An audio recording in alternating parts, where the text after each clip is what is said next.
Yan. Good day mga Kalipipay. Ngayon tuturuan kayo magbuo ng ating one-door full glass. Yan. Before we start, papakita ko muna sa inyo yung ating mga parts. This is our back panel. Then yung left and right side panel natin. And also yung ating glass door. Tapos yung ating mga shelves. Ito yung mga shelves natin. 4 pieces na shelves. Then yung ating bottom panel. Yan yung merong slot. Yan. Tapos ito naman yung ating top cover panel. Yan. Sa top cover panel natin guys, sa ating top cover panel natin, nakikita nyo meron siya mga butas. Yan, para sa screw. Compare sa ating normal shelves, yan, wala siya mga butas.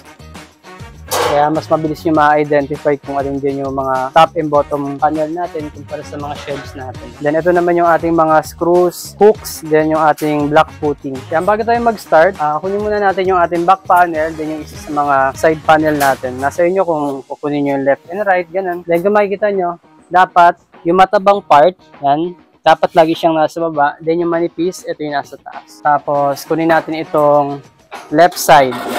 Yan, left side panel. Bali, ang tamang tsura ng ating panel, dapat laging pataas yon. Lagi siyang pataas. Yan, ito yung nasa baba. Tapos yung sa harap, meron kayong makikitang slot dyan. Yan, ganyan din sa baba.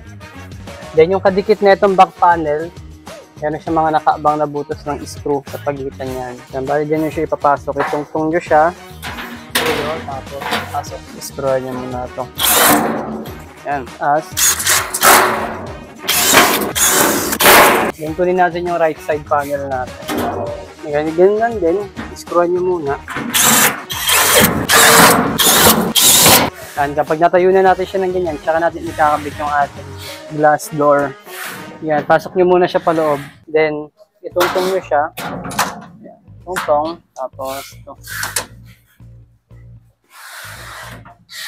Yan, sa kabilang side, ganyan din. Yan. Pag ganyan, okay lang yan. Alalayo nyo lang sa taas. Gusto nyo nang marahan yung pintuan. Tapos, hilahin nyo pa lang. Yan. Then after nyo, kukunin natin yung bottom panel natin. Yan, itong may slot. Dapat nakaharap yan sa inyo. Then itong manipis, dapat nasa dulo. Pagpasok nyo, manggagaling dito sa dulo. Daan-daan sa baba. Then yung ating top cover. Yan, yung meron mga butas na ganyan. Yung manipis, dito sa dulo. Yung makapal, dito sa loob niya. Yan, bali ang pagpasok nyo guys, manggagaling siya sa dulo.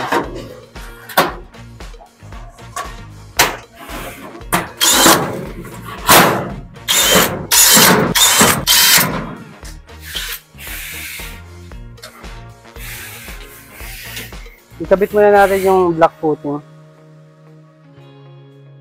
Yan, tapos, i-screw nyo muna dito sa may baba.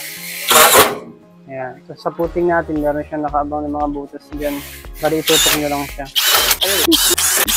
Yan, mas napakadali niyang ikabit dahil may mga nakaabang na siyang butas. Hindi nyo na kailangan magbutas. Kaya, sobrang simple lang buo ng ating wonderful glass.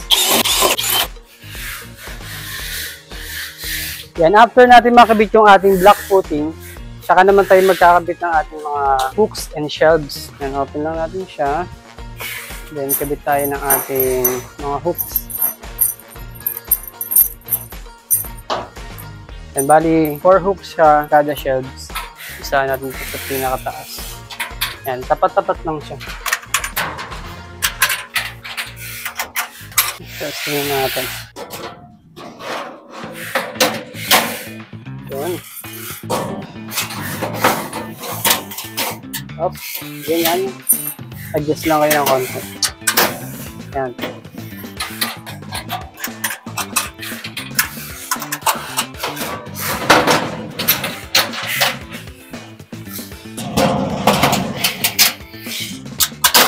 Yan. Nakabit na natin yung mga shelf ng ating full glass one door. Yan. Tingnan nyo, napaka-elegant and stylish na tignan. Bagay na bagay sa mga small space na bahay for collection and other things na pwede mong ilagay. Tsaka hindi na siya madaling masukan ng ating tabu. Yan, ganun lang kasimple buuhin yung ating full glass one door.